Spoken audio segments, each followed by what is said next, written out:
Okay, so what I want you to do is, okay, you got it. Great. So I want, if you can, please, thank you. There are two questions here, two words. If whoever's willing to write what they think, feel about future, or the next word. Once you do the future, do the next question, and then you'll have another word, and maybe we can get some. Maybe at the end, we'll be able to see a little bit how to access those things. Okay. So anybody else want to answer, or not everybody together?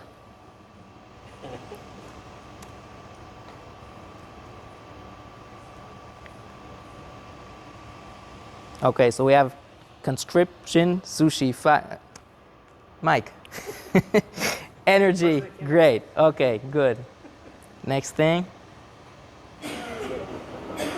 Investment, okay. Happiness, great. Nachat, wow.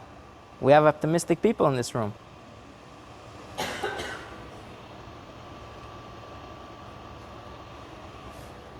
Satisfied, good. Health, nice. Scared, I understand, definitely.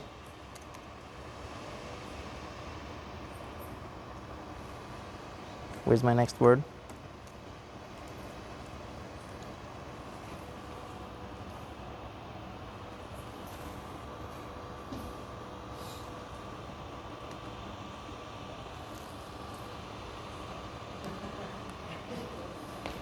Okay.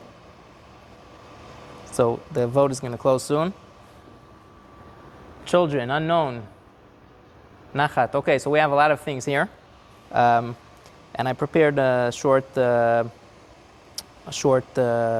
PowerPoint. I'll try not to bore you too much. Maybe some of you heard what I spoke about, but I'm going to try to make make it simple, okay? Simplify the thing, because pensions and stuff is a little bit, look, it's hard for Israelis, okay? It's tough, but I'm going to try to simplify it to make it as easy as it can, okay? So let's see how can we prepare for our future. A couple of words about myself. My name is Mati Handler. I'm married with 5 kids, Baruch Hashem. I started in 2009, right after the subprime crash. So I also saw some crashes. My parents made Aliyah twice. So I have the Israeli elbows and the American DNA. I know how it feels to be a Oleh Hadash and how to grow up in a Oleh Hadash house. It's not simple, and anybody who did it, really, I totally admire you. I really love helping people increase and enlarge their pensions. I'm really satisfied, and I like it. I meet people and I see how I can increase people's pension by 300,000 shekels, 500,000 shekels. And it sounds like numbers that are like, what does that have to do with me? But it can be also 2,000, 3,000 shekels a month at the age of 67. And it's a real zchut for me. Self-employed, I have an office in Lud. So here I'm taking a risk. I need a volunteer. Okay. Ilan, do you have, I know Ilan from before. We did not prepare this ahead. Do you have 50 shekels? 20 shekels. 20. Okay, we'll do it with 20. Okay, are you willing to give me 20 shekels? This is the deal. Hold on a second. I want you to give me 20 shekels. Okay? Give me today 20 shekels. I'm going to take it, play around with it, invest it.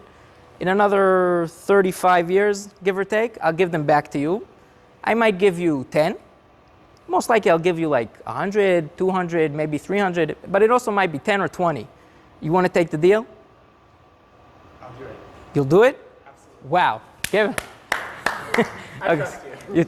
Okay, this is scary because he just told me the sentence that's like the sentence that creeps me out the most in a meeting is that, I trust you, okay? So we're going to put this 20 shekels aside, and I'm going to tell you that all of us, if we want or not, we are putting money, 20 shekels, and much more than that, tens and 15 times of that amount every month into funds. So we're paying into Bituach Leumi because we're obligated to, and we have to, and we don't have a choice. And we're also paying into pension funds. Now, I'm the bad guy, quote unquote, because I'm taking your money. But I'm not really putting it into my pocket.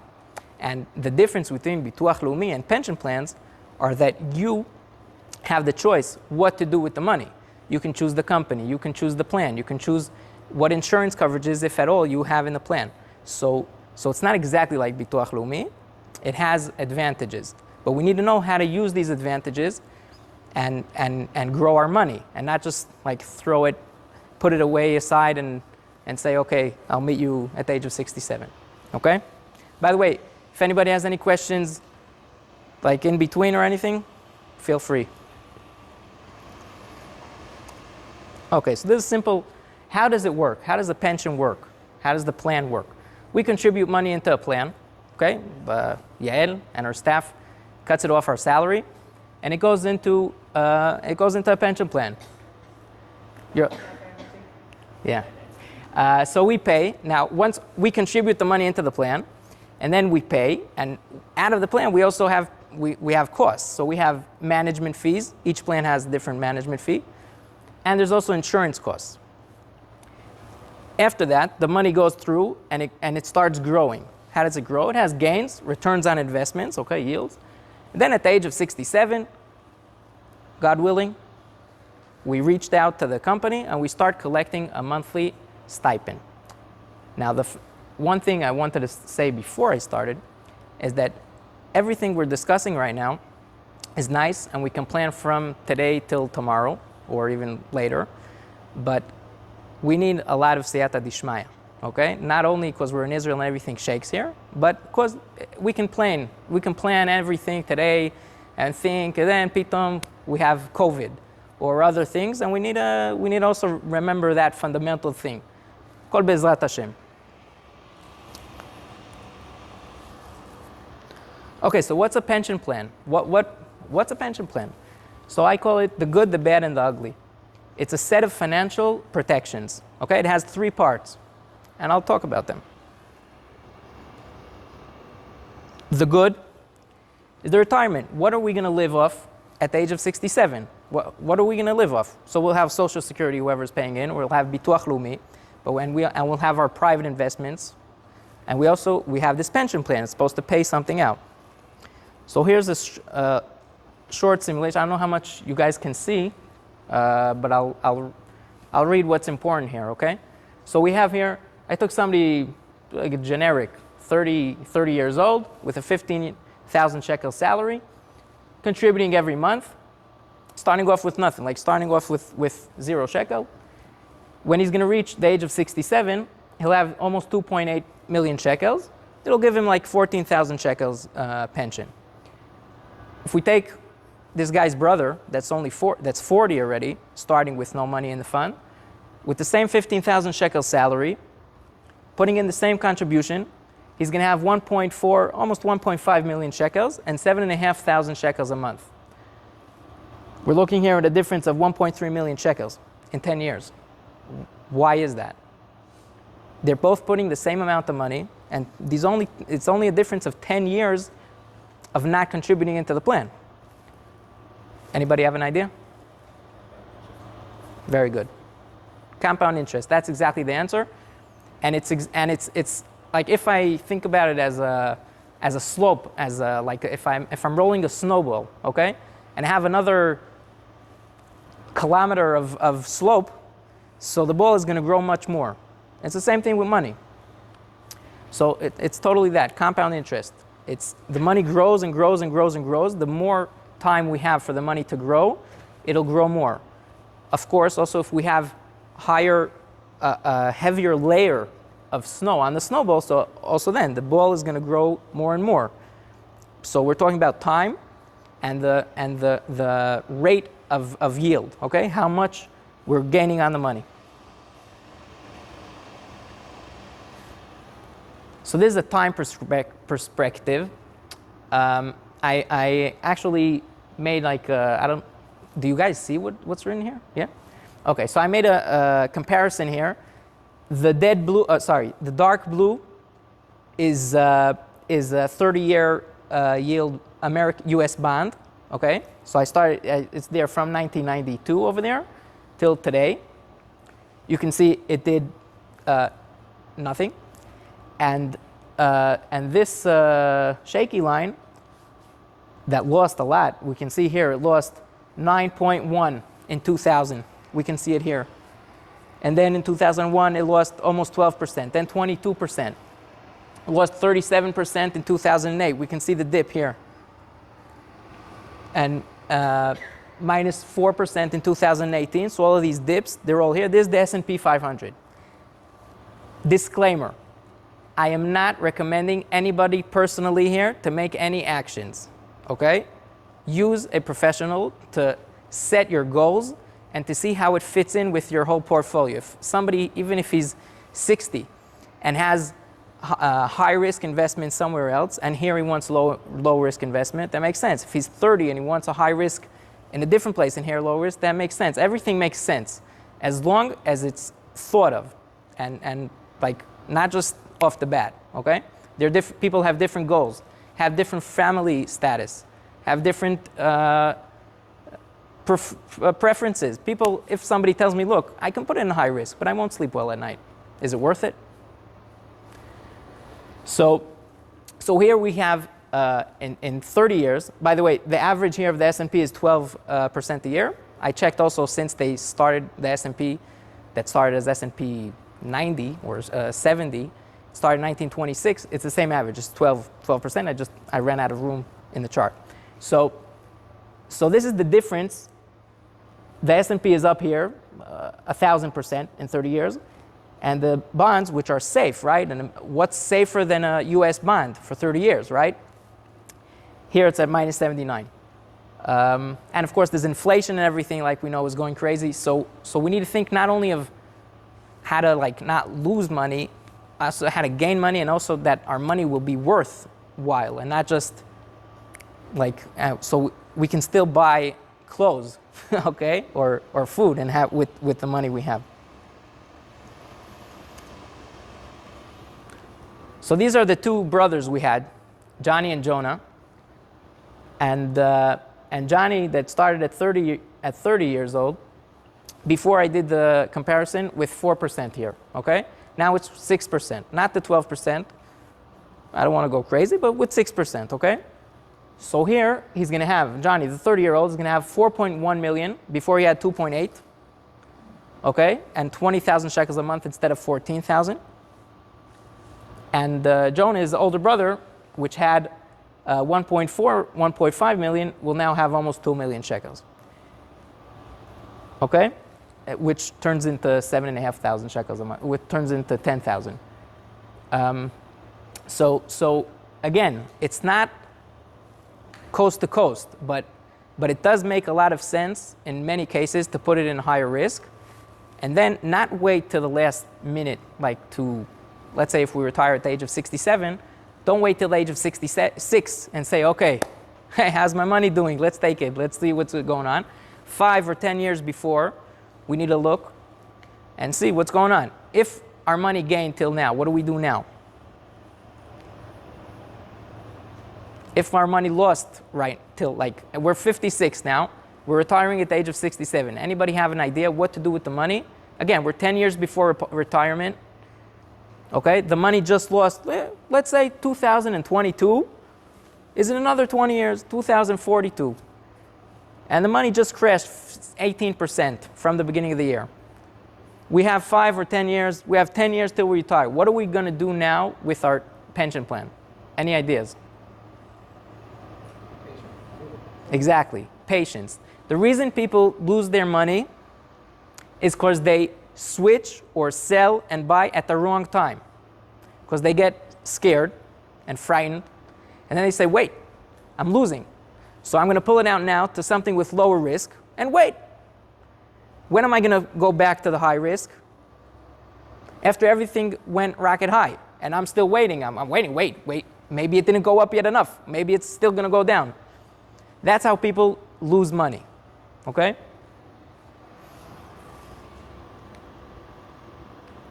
Okay, so we spoke till now, I call it the green lane. Now let's go a little bit off to the red lane, which is not Not very enjoyable also for me, but you know, it's part of the game, and we need to like move the curtain for a couple of minutes, take care of it, and put the curtain back. So the bad, what will our family live off in case of early passing, okay? We said the pension has three parts, the good, the bad, and the ugly. Now we're talking about the bad. What's going to happen to our family if our livelihood stops? What are they going to live off? So in the most common pension plan, called the Keren Pensia, that's what I'm discussing here mainly, the most common plan has coverage for early passing. Somebody who joins the plan up to the age of 40, his family, his wife will get 60% of his salary, okay? Insured salary, the salary that he's contributing to pension on. And his kids up to the age of 21 will get another 40% of his salary, okay? So there's no chance that there's going to be money left in the fund. Now what happens if, let's say, somebody's married and his kid's already not 21, or like they passed 21? So his wife is going to only get 60% of his income. Then we have to see what is she going to live off? Is 60% enough? What about weddings? What about any other plans they have? So it's true that the pension plan has a good coverage. It's also not expensive. But when we plan it, we need to also look at the different stages of life and also change as we go along. Any questions till now? Okay, so here's the ugly part. In case of disability, who's going to pay us? We can't work. Who's going to be paying us every month? So the pension plan, Keren Pensia, covers disability. It gives us 75% of our salary in case we can't work. There are different types of coverages and different, I'm not going to go really into depth right now, but there's also like all kind of extras you can get on that. But the basic plan has coverage for disability. If somebody is disabled, can't work at all, he's covered. He or she will get 75% of their salary. It depends how many years you've been working and no, once you're into the plan, you're covered. Works for a year. Yeah. And you're covered for the rest of Yeah. I'll tell you even more than that. People, because Route 38 is a big group, so you can also people can also join here. Usually, people need to fill out a medical declaration when they join a pension plan.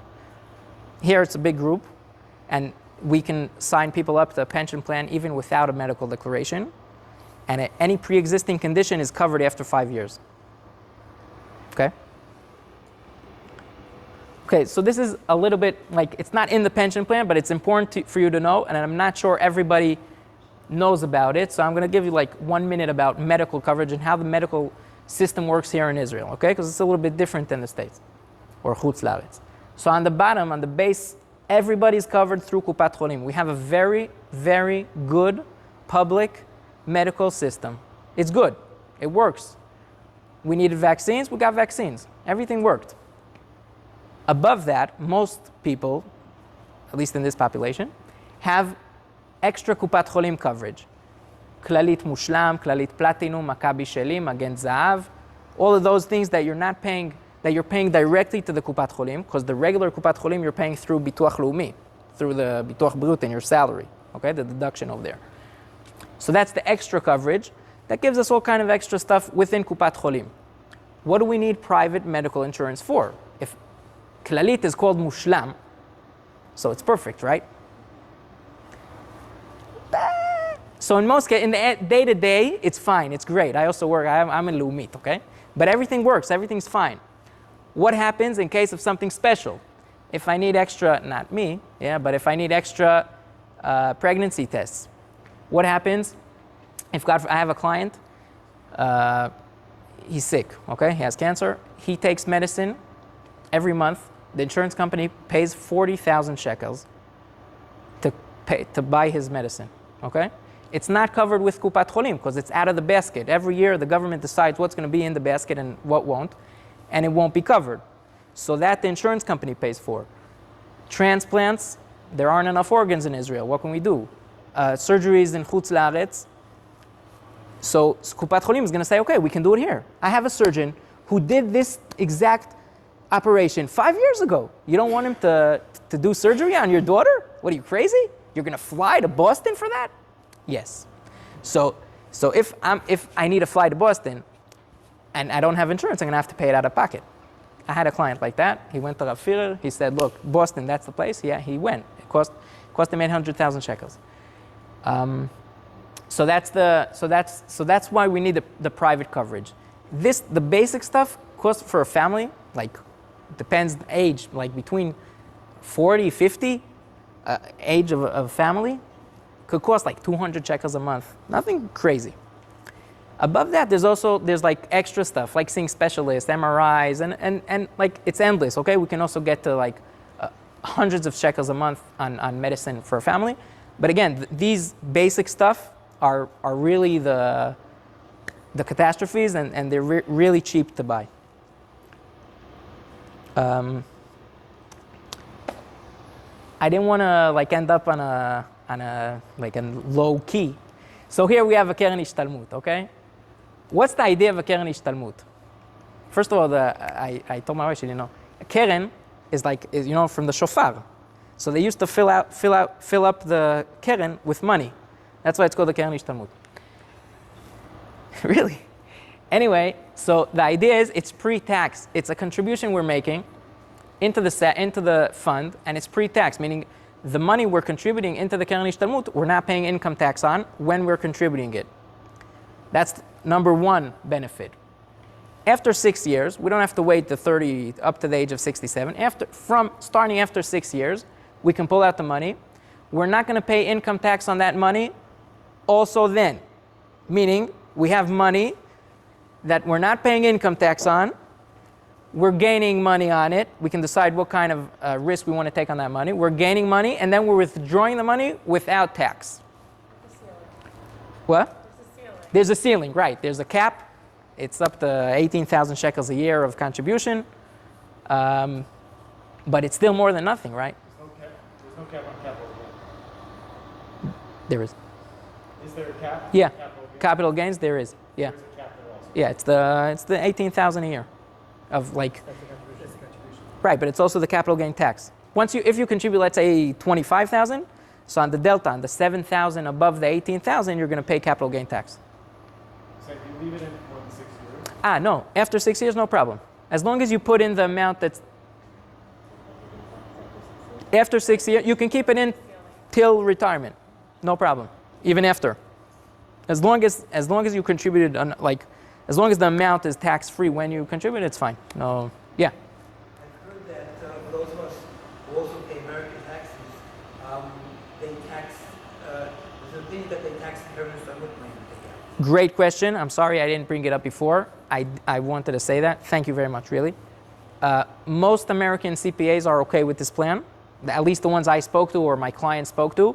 Some don't like it because they think it's a PFIC issue, passive foreign income. So of course, before setting up any of these plans, and any of the clients here that I spoke to, I think they can recall that I told them first check it with your American, whoever's filing your American taxes. First check it with them. But yeah, some American CPAs think it's a problem. Correct. So it's not a black and white thing. It's not yes it is or no. Right. No, it's not. It's like my opinion is it is or my opinion is it's not. מחלוקת הפוסקים. I've been advised to carry over foreign tax credits so that when you take out parent public, then you can cover at least some of those. You pay more income tax here than you pay in the U.S. So you can carry over that for them and have it cover, let's say, parent public that you have to pay taxes on. So you only pay those taxes earlier, up to 10 years carry over. That's to solve the PFIC problem? To solve the passive foreign income?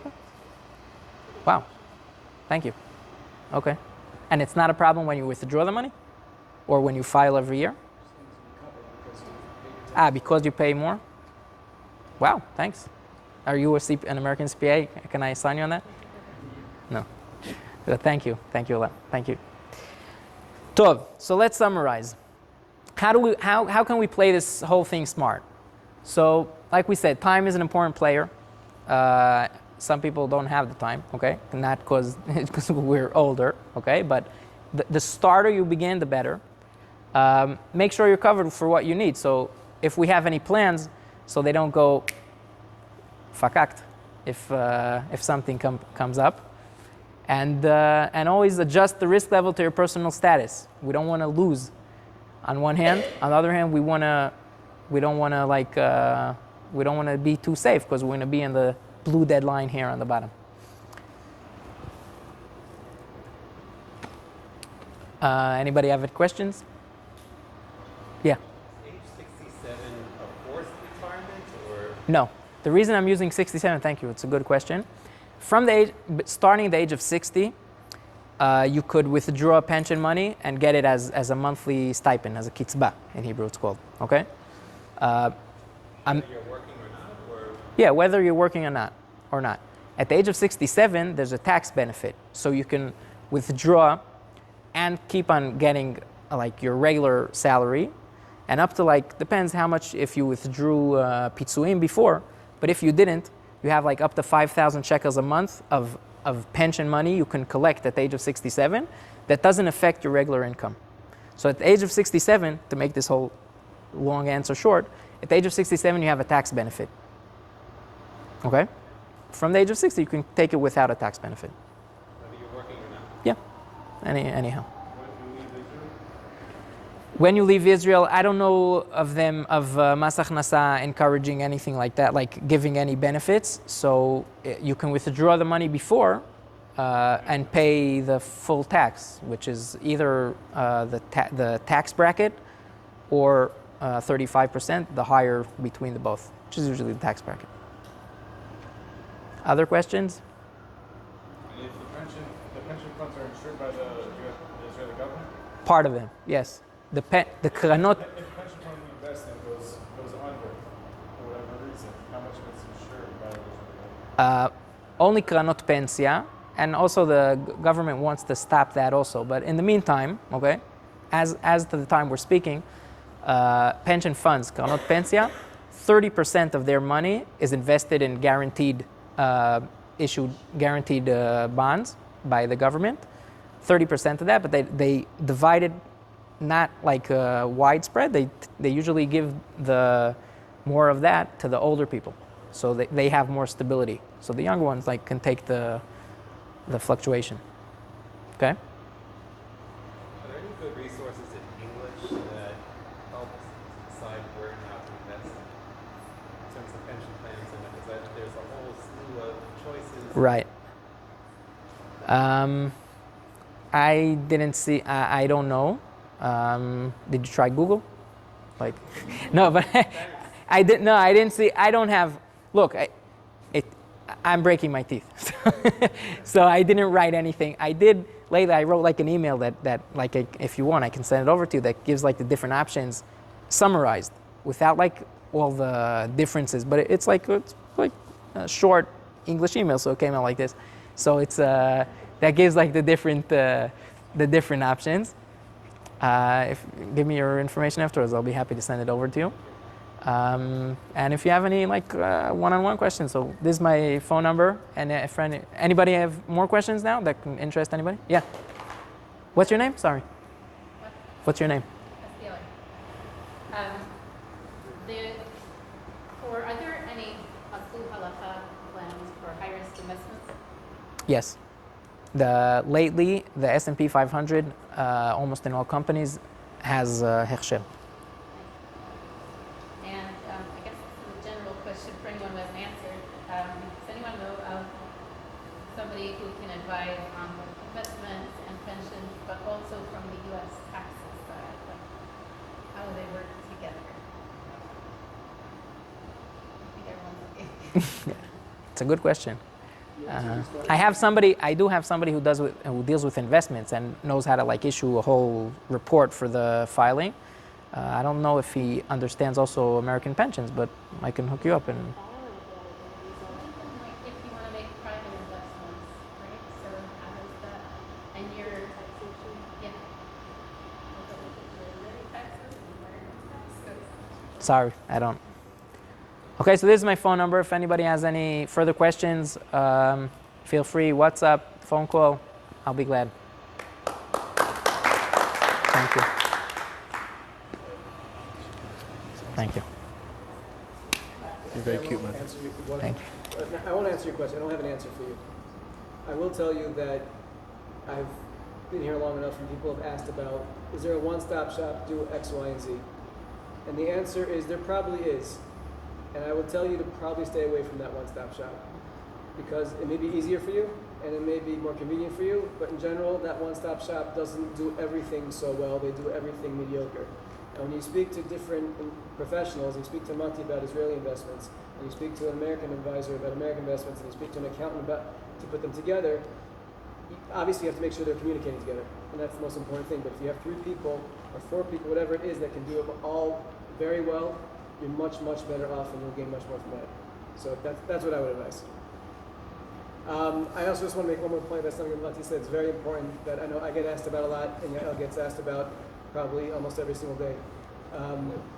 Yes, first of all, pensions are mandatory, and you have to take them. But more importantly, the question is asked, well, do I need to put them on my entire salary? And well, can I put them just up to the tikra, the non-taxable tikra? Can I put them on entirely less? Because I need the money. I'm ala shekel, I need the money.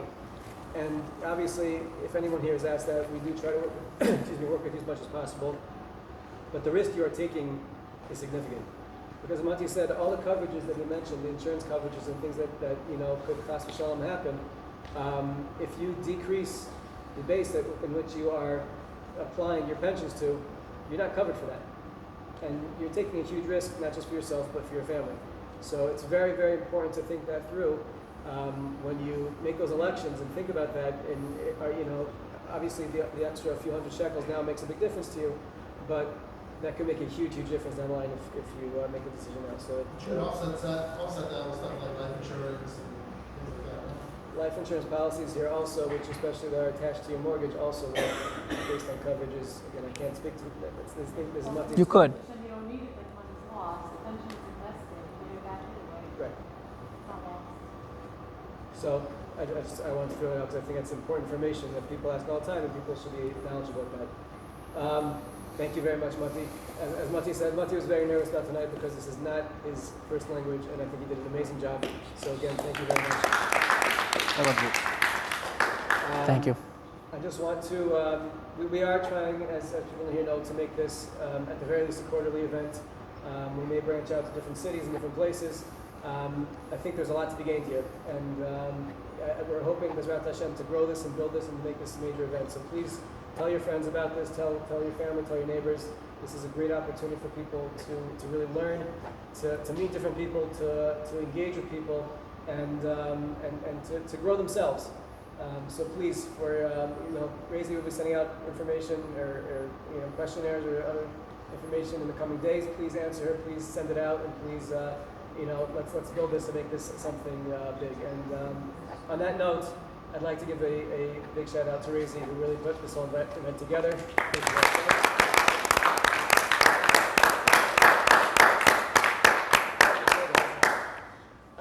And I would like to just in general, we had a little mini Yom Kippur. We had a little outing the other day to celebrate Kadar's return from maternity leave and to say goodbye to Bracha, or to say thank you to Bracha, who filled in for us so admirably. And we were all in a small little cafe in Ramat Beit Shemesh, and all the ladies were taking orders. And I walked in a little bit after that, and they, the lady behind the counter said, "Okay, wait a few minutes, wait to the side." And I said, "Okay." And after a few minutes, when everyone else was done, she said, "Okay, can I help you?" I said, "Well, I want to pay for the meal." She's like, "Really?" I'm like, "Yeah, that's my staff." She's like, "Really?" I'm like, "Yeah." And it was a very, very proud moment for me, because we have a tremendous, amazing staff. And I just want to thank all of you guys for all the work you do. Everyone here should be thanking them for all the work they do. They are incredible people. And one final nepotism shout out to the photographer. Thank you. Yeah, this is my son. If anybody, especially in the Beit Shemesh area, has any type of Eruah, any type of event that they would like to use their services, or could use a little extra help as they age with training, please be in touch with us. Thank you very, very much, everybody, for coming. Thank you very much. Please take more food. There's plenty left. Enjoy. Stay as long as you want. And have a good night. Perspective. Perspektywa. A couple of Hi. questions? Yeah, sure. Let me just turn off the phone, Thank you okay? very much. No, no, no. Thank you for coming. I didn't get a chance to. Thank you. Didn't want to take up a lot of time.